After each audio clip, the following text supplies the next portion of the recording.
मेरा शौहर मेरी खास फरमाइश पर बाहर से बिरयानी लाया था। मेरी सास घर में चावल बनाने ना देती क्योंकि मेरे गुर्दों में पथरी थी। एक दिन चावल खा लेती तो हफ्ता भर दर्द से चिल्लाती रहती और काम भी ना कर पाती। बस इसी सबब मेरी सास ने घर में चावल बनाने पर पाबंदी लगा दी थी। शौहर भी मुझे बार बार मना करता रहा। जब मैं ना रुकी तो उसे मजबूर होकर मेरी बात मानना ही पड़ी थी। मैंने बिरयानी का डब्बा तैमूर से पकड़ा और जल्दी से कमरे में ले गई और खूब रगबत से खाया। अभी वो बिरयानी खाए हुए मुझे 10 मिनट भी न गुजरे थे कि मेरे गुर्दे में शदीद किस्म की दर्द होने लगी। अब मैं डर भी रही थी कि अब तो तैमूर मेरी खूब खबर लेंगे, इसीलिए मैं अपना दर्द छुपाती रही। मगर आखिर कब तक दर्द को छुपाया जा सकता है। मैं भी दर्द से मजबूर होकर चीखने चिल्लाने लगी थी। तैमूर भागकर मेरे पास आया तो उसका चेहरा गुस्से से सुर्ख हो चुका था, जबकि मैं तो दर्द से ही दोहरी होती जा रही थी। मैंने तैमूर के सामने हाथ जोड़ दिए कि मुझे डॉक्टर के पास ले चलो। वो गुस्से में था, इसलिए दरवाजों को धक्के देता फिर टैक्सी में मुझे डालकर डॉक्टर के पास ले गया। वहां जाकर इल्म हुआ कि मेरी पथरियां बहुत बढ़ गई हैं। अब ऑपरेशन के सिवा कोई चारा ही नहीं था। तैमूर बड़ा परेशान हो गया था। हम घर वापस आए तो वो बोला, सबीहा तुम तो जानती हो ना कि मैं एक गरीब इंसान हूँ, तुम्हारा ऑपरेशन नहीं करवा सकता, तुम्हें दर्द सहना पड़ेगा। तैमूर की बात सुनकर मेरा दिल 100 किरचियों में बच गया था। मैं रोते हुए बोली, साफ कह देना कि मैं अपनी मौत तक इस दर्द को बर्दाश्त करती रहूं। आपके पास पैसे नहीं है तो किसी से मांग कर मेरा इलाज करवा दें। तभी हमारे कमरे का दरवाजा खुला और मेरी सास नमदार हुई। उखड़े लहजे से बोली, तैमूर तुमने क्या करनी है ये बीमारियों की पोटली, एक बेटे के सिवा ये तुम्हें दे ही क्या पाई है। तो इसे तलाक देकर चलता कर दो, ये न जाने इसके वालिदैन जाने। मैं तुम्हारी दूसरी शादी करा दूंगी। सास की बातें सुनकर मैं आज हर किस्म का जब्त हो चुकी थी। मैंने बहुत बार ये सब सहा था, इसलिए उठकर खड़ी हो गई कि उसे खरी खरी सुना दूं, मगर मेरे गुर्दे में फिर से दर्द शुरू हो गया। मैं दोहरी होती चली गई। मेरा शौहर अपनी माँ को बाहर ले गया, मुझे आराम की दवा खिलाकर बोला, सोने की कोशिश करो, इससे तुम ठीक हो जाओगी। मैंने जो ही दवा खाई मैं आराम से सो गई। न जाने मैं कितनी देर सोती रही। मेरी आंख किसी के बोलने की आवाज से खुली। ये आवाज किसी और की नहीं बल्कि मेरी सास की ही थी। वो न जाने किससे मुखातिब थी। बोली, तुम फिक्र नहीं करो, तैमूर ने अपनी बीवी का पक्का पक्का इंतजाम कर लिया है। कुछ ही दिनों की बात है, मैं तुम्हें इस घर की मालकिन बनाकर ले आऊंगी। यह बातें सुनकर मेरे 14 तबक रोशन हो गए। मेरी सास ये क्या कह रही थी और क्यों कह रही थी, मेरा क्या इंतजाम किया था। मैं बड़ी देर तो यूं ही लेटी रही। मुझे अपने शौहर और सास पर शक सा होने लगा था। बड़ी मुश्किल से हिम्मत करके मैं उठने के काबिल हुई थी। मैं उठकर बाहर गई तो मेरी सास ने घर भर के सारे काम किए हुए थे।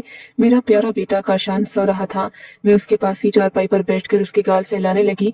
तभी तैमूर भी मेरे पास ही आकर चारपाई पर बैठ गया और बोला, सबीहा मैं तुम्हारी बीमारी की वजह से बहुत परेशान था। समझ ही नहीं आ रहा था कि मैं क्या करूं और क्या ना करूं। मैंने सोचा कर्ज लेकर तुम्हारा ऑपरेशन करवा देता हूं, बात की बात में देखी जाएगी। इसी सिलसिले में मैंने अपने एक दोस्त से बात की, उससे कर्ज मांगा था। वो बोला, कर्ज तो दे दूंगा, ऑपरेशन भी हो जाएगा, मगर उसके बाद तुम्हारी बीवी अधूरी होकर रह जाएगी।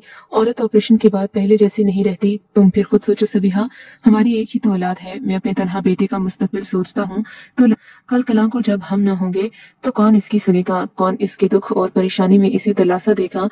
मेरे दोस्त ने एक बहुत ही मशहूर पंसारी का बताया था, वो गुर्दों की पथरी का शर्तिया इलाज करता है। मैंने उससे तुम्हारे लिए दवा ली है, 1-2 हफ्ते इस्तेमाल करके देखो। अगर कोई इफाका नहीं पड़ता तो फिर तुम्हारा ऑपरेशन भी करवा लेंगे।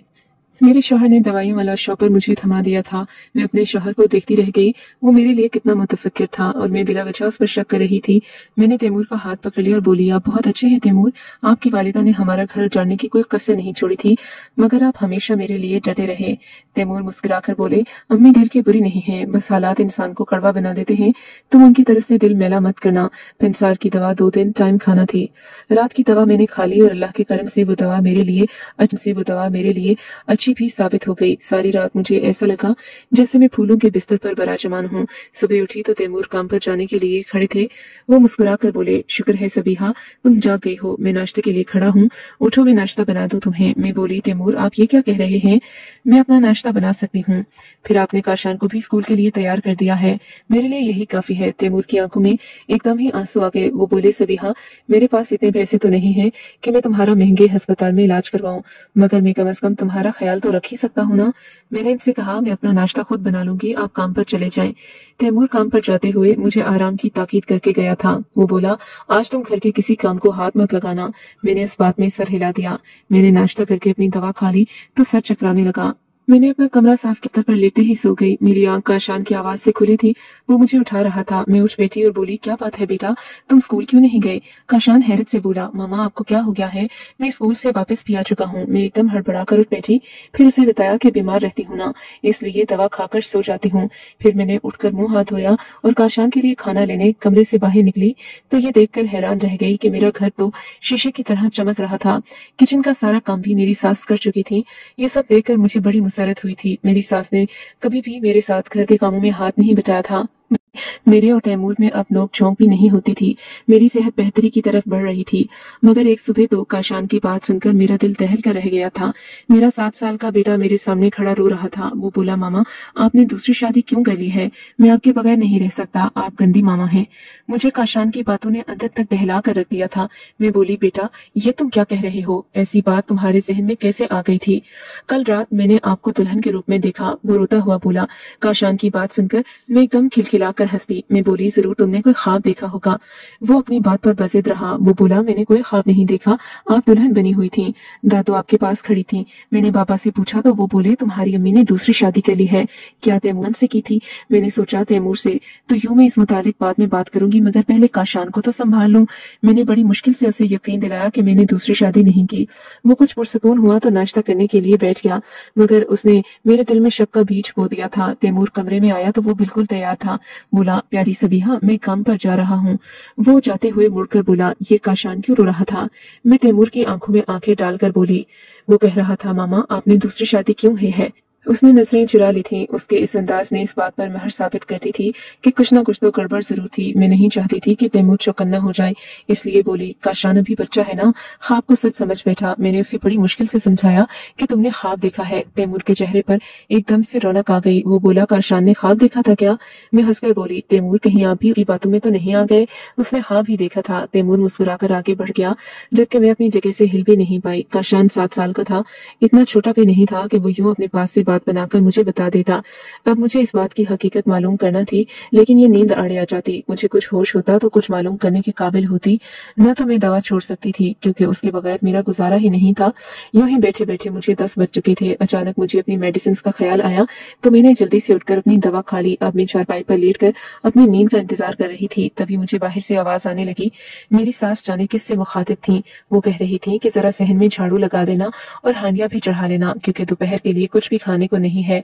मेरी आंखें नींद से बोझल हो रही थी, मगर मेरा दिमाग अभी तक हुशाश पिशाश था, इसलिए मैं सब कुछ सुन चुकी थी। मुझे एक झटका सा लगा। मैं तो समझ रही थी घर का सारा काम मेरी सास कर रही है, मगर अब ऐसा लगता था मेरे शौहर ने मेरी सास को कोई काम वाली रखती थी, जबकि मेरे सामने यही तासुर दिया जा रहा था कि घर के सारे काम मेरी सास करती हैं। मैं सब कुछ अपनी आंखों से देखना चाहती थी, मगर मैं तो दवाइयों के ज़ेरे असर गुनूदगी में थी। मुझसे उठा नहीं जा रहा था। यूं ही लेटे लेटे मैं सो गई। मेरी आंख खुली जब काशान स्कूल से वापस आया था। उसको खाना वगैरह ला कर दिया। उससे पूछा, बेटा क्या तुमने घर में कोई अजीब सी चीज नोट की है? तो वो कहने लगा, आप जब से बीमार हुई हैं घर की हर चीज बदल कर रह गई है। दादू भी अजीब सी हो गई हैं, जबकि कल तो बिल्कुल बाबा मेरे साथ कट कर रह गए थे। वो मुझे वक्त भी नहीं देते, हर वक्त ऊपर छत वाले कमरे में घुसे रहते हैं। उसकी बात सुनकर हैरान रह गई, क्योंकि ऊपर वाला कमरा तो साल हर साल से बंद था। अब ऐसी क्या मजबूरी आ गई थी कि तैमूर ऊपर वाले कमरे में रहने लगा था। दोपहर के 3 बज चुके थे। काशान सो गया। के 3 बज चुके थे। काशान सो गया था, जबकि तैमूर तो उस टाइम अपने काम पर होते। मैंने सोचा मैं छत वाले कमरे में जाकर तलाशी ले लेती हूँ, कोई न कोई सुराग तो हाथ लगेगा ही। मैंने सोचा दादा तो चलो मैं कुछ देर के लिए सह ही जाऊंगी, मगर दिमागी तनाव बर्दाश्त नहीं कर पाऊंगी। इसलिए मैंने पक्का फैसला कर लिया कि अब तो हर रात से पर्दा उठाना ही है। घर की हर चीज मामूल के मुताबिक हो रही थी। शाम में तैमूर घर वापस आए तो मेरे पास आकर बैठ गए। हाल अहवाल पूछने के बाद 2 घड़ी अपनी वालिदा के पास बैठा। उसके बाद कमरे में आकर बैठ गया। सब कुछ नॉर्मल ही था। सास ने रोटियां पकाकर आवाज दी कि आकर खाना खा लो। हम सब ने मिलकर खाना खाया। मैं उठकर अपने कमरे में चली गई। अभी 10 मिनट ही गुजरे थे, तैमूर मेरे पास आए और बोले, ये दवा ले लो, जल्दी से खा लो। तैमूर ने मुझे पानी का गिलास थमाया। मैं लाड से बोली, तैमूर मैं कब ठीक होंगी? मुझसे नहीं खाई जाती रोज रोज ये कड़वी गोलियां। वो मुस्कुराकर बोले, गम न कर सबीहा, बहुत जल्दी ठीक ठीक हो जाओगी तुम। मैंने तैमूर के हाथ से दवा थाम ली, उनके बातों में लगाकर यूं जाहिर किया जैसे मैंने दवा खा ली है, मगर मैंने उनसे नजर बचाकर गोलियां बेड के नीचे फेंक दी थी। तैमूर एकदम से पुरसकून हो गए। मैंने काशान को सुला दिया, मगर मुझे नींद नहीं आ रही थी। मैंने दिल ही दिल में अल्लाह का शुक्र अदा किया था। अपने बहाने से अपने बेड पर जाकर लेट गई। मैं बोली, तैमूर मुझे नींद आ रही है। वो बोला, बेफिक्र होकर सो जाओ, काशान का ख्याल मैं खुद ही रख लूंगा। मैं आंखें मौन कर लेट गई। अभी चंद लम्हे ही गुजरे थे कि तैमूर उठकर बाहर सहन में अपनी वालिदा के पास जाकर बैठ गया।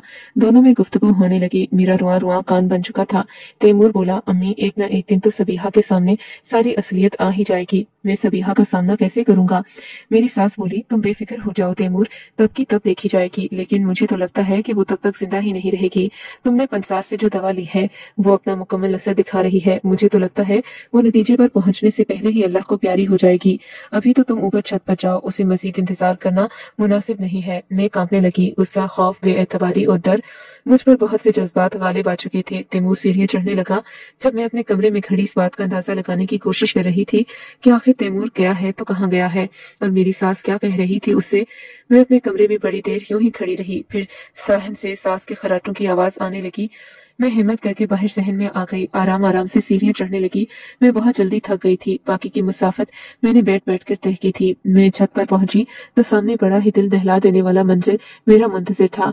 तैमूर एक कम उम्र सी लड़की के साथ चारपाई पर बैठा था, जबकि वो लड़की तैमूर को नखरे दिखा रही थी और तैमूर निवाले तोड़ तोड़ कर उसके मुंह में रोटी डाल रहा था। मैं बोली तो ऐसा लगा जैसे मेरी आवाज किसी कुएं से आ रही हो। मैंने कहा, तैमूर ये सब क्या हो रहा है? मैंने अपनी आवाज में रोक डालने की कोशिश की थी, मगर मेरी आवाज मेरी शिकस्त खुर्दगी की गवाही बन गई थी। तैमूर मुझे देखकर शदीद खौफजदा हो गया। वो लड़की भी सहम कर 2 कदम पीछे हट गई। मैं एक बार चीख कर बोली, तैमूर ये सब क्या हो रहा है? मुझे मुकम्मल आगाही चाहिए। तैमूर बोला, सबीहा ये लड़की मेरी दूसरी बीवी नाम अक्सा है। ये मेरी फूफी की बेटी है। इसके वालिदैन इंतकाल कर गए तो ये भाई के साथ रहने लगी, मगर इसकी भाभी ने इस पर घटिया इल्जाम लगा लगा कर इसे घर से निकलवा दिया। तब ये हमारे घर आकर रहने लगी। अम्मी ने मुझ पर दबाव डाला तो मैंने इससे शादी कर ली। अब ये मेरी बीवी है, इसकी इज्जत तुम पर भी फर्ज है। मैं तैमूर की बातें सुनकर रोने लगी और बोली, तैमूर मैं बीवी हूँ आपकी, मुझे हर चीज का इल्म होना चाहिए।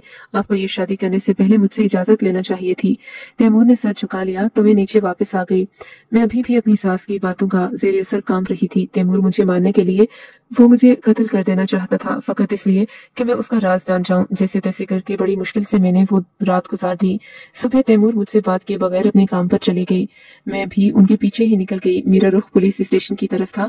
मैंने अपनी सास, शौहर और सौतन पर इक़दाम कत्ल में पर्चा कटवा दिया था। पुलिस ने बताया कि आप पर कत्ल का इक़दाम है। तैमूर का मुंह खुल गया। उसकी आंखों में बेचैनी ही बेचैनी थी। पुलिस उसे थाने ले गई, साथ ही मेरी दवाइयां भी ले गई जिनसे मुझे मारने की सारी प्लानिंग थी। 2 दिन तक तो नहीं, मैं इस सदमे से बाहर निकल सकी। काशान भी रो रो कर परेशान हो गया। तीसरे दिन मुझे थाने से फोन आया तो मैं चली गई। एसएचओ ने मेरे सामने लेबोरेटरी की रिपोर्ट रखी और बताया कि आपको जो दवा खिलाई जाती थी उसमें से तो एक नींद की दवा थी और दूसरी कैंसर के इलाज की दवा। स्लो पॉइजन तो किसी दवा में नहीं मिला। एसएचओ ने उन तीनों को अपने ऑफिस में तलब किया और उनसे सारा मुआवजा पूछा तो तैमूर ने ऐसी बात बताई कि मुझ पर कयामत गुजर गई। तैमूर बोला, एसएचओ साहिब, मेरी बीवी ने मेरे बेटे काशान को जब से जन्म दिया था उसकी तबीयत खराब रहने लगी थी। मैं इसकी जानिब से बड़ा मुतफक्किर रहता था। माली हालात अच्छे नहीं थे, इसलिए इसे सरकारी अस्पताल ही ले गया। डॉक्टर इतना काबिल नहीं था। उसने सबीहा का चेकअप किया तो बोला कि इसे गुर्दे की पथरियां हैं। उसने दवा दी मगर उसे आराम नहीं आया। मैं दूसरे डॉक्टर के पास ले गया। डॉक्टर ने बताया कि मेरी बीवी को आंतों का कैंसर है, इसी वजह से उसके पेट में शदीद दर्द होता है। उसी डॉक्टर ने ही नींद की दवा और कैंसर की ट्रीटमेंट की दवा लिखकर दी थी। अब सबीहा हर वक्त कुनूदगी में रहती तो अम्मी ने मुझ पर दूसरी शादी का जोर डाला, मगर मैंने इनकार कर दिया। इन्हीं दिनों मेरी फूफी की बेटी भी हमारे घर आ गई। अम्मी ने अपने सर से दुपट्टा मेरे कदमों में रख दिया और बोली, तैमूर इस बेसहारा लड़की से शादी कर लो, तुम्हारी बीवी तो वैसे ही मरने वाली है क्योंकि कैंसर के मरीज सेहतयाब नहीं होते। मैंने अम्मी को बहुत समझाया कि सबीहा ठीक हो रही है, मगर अम्मी के बंधे हाथों ने मुझे ये शादी करने पर मजबूर कर दिया। जिस रात मैंने दानिया से शादी की, सबसे पहले सुर्ख दुपट्टा लाकर सबीहा के सर पर ही डाला था। मुझसे जब काशान ने पूछा तो मैंने कहा कि मैंने दूसरी शादी कर ली। काशान सो गया और सुबह उठकर अपनी अम्मा से पूछने लगा कि आपने दूसरी शादी क्यों की है। सच कहूं तो दानिया से शादी करके मुझे किसी किस्म का कोई पछतावा नहीं है, क्योंकि वो बहुत ही अच्छी लड़की है, मगर मैं सबीहा से शर्मिंदा था कि मैंने उसकी इजाजत के बगैर ही शादी कर ली। मगर अब मैं शर्मिंदा भी नहीं रहा। इसने हमें जेल में डलवा कर बहुत गलत हरकत की है। मैं तैमूर की बातें सुनकर बे इंतहा शर्मिंदा हो चुकी थी। एसएचओ ने मुझसे मेरी मर्जी पूछी तो मैंने कहा कि वो अयार खारिज कर दें और खुद तैमूर के कदमों में गिरकर माफी मांगने लगी, मगर तैमूर ने मुझे फौरन ही उठा लिया और सबके सामने मेरे सर पर दिलासा दिया और बोला, सबीहा, मैं तो खुद तुमसे शर्मिंदा हूँ, मगर इंसान कभी कभार हालात के आगे मजबूर हो जाता है, तो मुझे माफ कर दो। मैंने तानिया को आगे बढ़कर गले लगा लिया और बोली, आज से तुम मेरी छोटी बहन हो, बताओ मेरी बहन बनकर रहोगी ना? उसने जल्दी से हाँ में सर हिला दिया। मैं जानती थी ये सफर बहुत ही कठिन है, बड़ी मुश्किल से कटेगा, मगर तैमूर की बात सच थी। कभी कभी इंसान बहुत मजबूर हो जाता है और उसे वो भी करना पड़ता है जिसके लिए वो पहले राजी नहीं था।